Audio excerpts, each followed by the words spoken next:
Hey! Aujourd'hui, je vais vous parler de mon univers fantastique. Dans cette vidéo, on va voir comment j'ai construit mon univers fantastique, les erreurs que j'ai faites en construisant l'un des éléments les plus importants de mon histoire, sur quoi je me suis basée pour construire cet élément, ce teasing.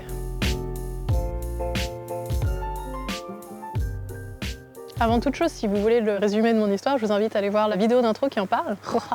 Je peux dire ça maintenant, j'ai plusieurs vidéos. Alors mon univers fantastique, je sens que je vais beaucoup répéter ce mot. Pour que ce soit moins répétitif, je changeais de lieu à chaque fois. Je pensais que mon univers fantastique était très simple et disposait de peu de fantaisie. À part une espèce humaine particulière et une forêt un peu bizarre, j'avais pas grand chose. Mais à bien réfléchir, c'était pas vraiment le cas. Liste non exhaustive de tout ce qui est fantastique dans mon histoire. Oh, mais elle va trop vite, j'ai pas le temps de lire. À la base, j'avais peu d'éléments de fantastique. Et le reste s'est ajouté au fur et à mesure que je créais la trame de mon histoire. Je voyais un peu ça comme les œuvres de type Twilight où ça se passe dans notre monde, mais ils ont ajouté des éléments fantastiques. Les vampires, les loups-garous ou les vampires qui ont des capacités. Ou encore Game of Thrones où ça se passe dans une époque médiévale. On pourrait très bien imaginer que c'est notre passé, mais avec des éléments fantastiques. Avec les marcheurs blancs, les dragons ou le feu grégeois. Je sais plus s'il s'appelle comme ça, le feu grégeois. Le feu avec des flammes vertes qui crament absolument tout. Ou pour citer un dernier exemple, Atria, où ça se passe dans une époque médiévale avec des éléments de fantastique. Des sangs morts, du barose, des bêtes boisées. Hé, c'est mon livre! Pour parler plus précisément d'un élément de fantastique, dans mon histoire, j'ai une forêt, mais pas n'importe quelle forêt. C'est la forêt avec un F majuscule. Ça a son importance. C'est LA forêt. Coucou toi! Il y a plusieurs forêts dans mon histoire, des forêts dont on a l'habitude de voir, et la forêt. Avec un F majuscule. Elle est différente, la végétation est totalement différente. Mais j'ai jamais imaginé en quoi elle était différente. Ouais, c'est un peu gênant comme erreur.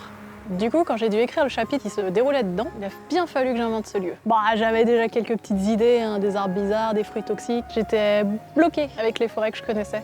J'adore les forêts, je passe ma vie à les photographier. Dès que j'ai arrêté de dessiner des poneys, je dessinais des arbres. C'est un peu comme ça que mes bêtes boisées sont nées d'ailleurs. Je m'amusais à dessiner des animaux et je les ai mêlés à de la végétation. Et je me suis dit, hey, mais si je leur trouvais une petite place dans mon histoire, casse-toi la fourmi. Mais le problème avec ma dendrophilie, c'est... Dendrophilie. Oh, c'est simple, c'est... Mais le problème avec ma dendrophilie, c'est que je connais que des forêts au climat tempéré. Des forêts avec des bouleaux, des châtaigniers, enfin ce type de forêt, un peu comme qui est autour de moi. Le soleil! Je m'inspirais de ce que j'avais déjà vu. Par exemple, la forêt de Huelgoat dans le Finistère. Magnifique. Le parc touristique de Rawdon au Canada. Magnifique. Ou la forêt du Bois-Boissel à Saint-Brieuc. Magnifique. Il a donc fallu que je m'inspire d'autres choses pour créer la forêt. Avec un F majuscule. J'ai fait des recherches sur internet pour essayer de trouver d'autres forêts, des forêts tropicales, des forêts de mousse, la savane ou des forêts de tout genre. J'ai pas mal observé tout ça, essayé d'imaginer un mix, une ambiance, comment composer quelque chose de fantastique. Spoil.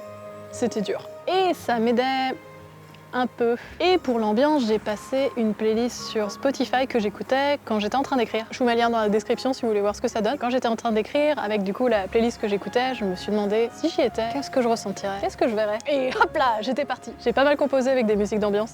Cassez-vous les insectes! Et grâce à ça, j'ai réussi à créer une petite ambiance dans ma forêt. Je vous mets un extrait en description aussi. Sauf que j'aurais pas dû faire comme ça. C'est pas ma méthode de travail. Car au final, je suis restée très soft sur ma forêt. Avec un F majuscule. Je pouvais tellement faire plus. J'aurais pu faire. Alors là, ce sera un arbre creux. Il sera transparent. Il y aura du corail qui poussera dedans. Il y aura des spores partout qui se colleront juste sur les feuilles. Et quand la lumière du soleil traversera dedans, ça fera une lumière légèrement bleutée. Ce que j'ai fait. Ouais, là, il y aura un arbre. Il sera un peu plus grand et il y aura des champignons qui posent dessus. Bon, en vrai, j'étais un peu plus créative. Je réduis et je minimise mon travail pour que la vidéo soit drôle et que vous mettiez un pouce bleu et que vous la partagiez. Mais je peux toujours repenser ma forêt. Dans mon histoire, mes personnages ont exploré juste un tout petit pourcentage de la forêt, avec un F majuscule. Donc je peux la retoucher un peu comme je veux parce que plus on s'enfonce dedans et plus l'univers il va changer. Ah, quelle chance, heureusement que ça se passe comme ça. L'auteur a pensé à tout, elle doit vraiment être formidable. Et donc maintenant, ce que je fais, c'est que je regarde des œuvres qui m'ont inspirée. Je pense notamment à Nausicaa, du studio Ghibli, Avatar, le film, ou alors encore Ori and the Blind Forest. Donc je regarde ça et je continue de m'inspirer de ce qui m'entoure et ce qui existe. Et j'ai commencé à repenser ma forêt en jouant beaucoup plus sur l'imaginaire. Je suis quelqu'un qui a besoin de mettre des images sur ce que j'imagine. Si vous le savez pas, je dessine un peu ou beaucoup. Ça dépend du moment.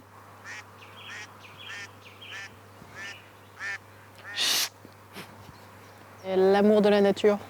J'ai donc dessiné la forêt et je suis toujours en train de la dessiner. Je suis en train de tester des choses, je mixe des trucs, de l'univers marin avec une végétation pas marine. Et petit avantage, je reviens d'un pays étranger où j'ai passé plusieurs mois. Et de retour en France, je vois tout avec un œil nouveau. Tout ce que je connaissais, je suis en train de le redécouvrir. Tout ce qui est architecture, tout ce qui est végétation. Par exemple, je suis allée au bord de côte récemment et j'ai revu ce que c'était la végétation du bord de côte, ou la météo, ou l'architecture des maisons. Tout ça, c'est des détails que je voyais plus à force de les voir tous les jours. Et actuellement, je suis en train de me questionner sur tout ce que je vois et je me dis, tiens, ce bigorneau, ça donnerait quoi si je le grossissais et si je le mettais dans une forêt?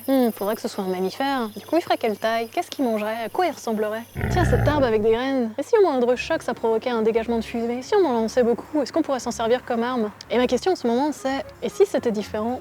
Comment ce serait? Et je m'amuse à explorer des hypothèses, à les partager avec d'autres personnes, à voir ce qu'ils pensent, ce qu'ils en pensent. Je fais tout ça en amont de mon écriture. Ça me permet d'enrichir mon univers ou tout simplement de m'éclater en le faisant. Voilà, c'est la fin de la vidéo. J'espère que vous avez aimé. Si c'est le cas, n'hésitez pas à la partager ou alors à mettre un petit pouce bleu, ça fait toujours plaisir. Et puis on se dit à la prochaine. Salut!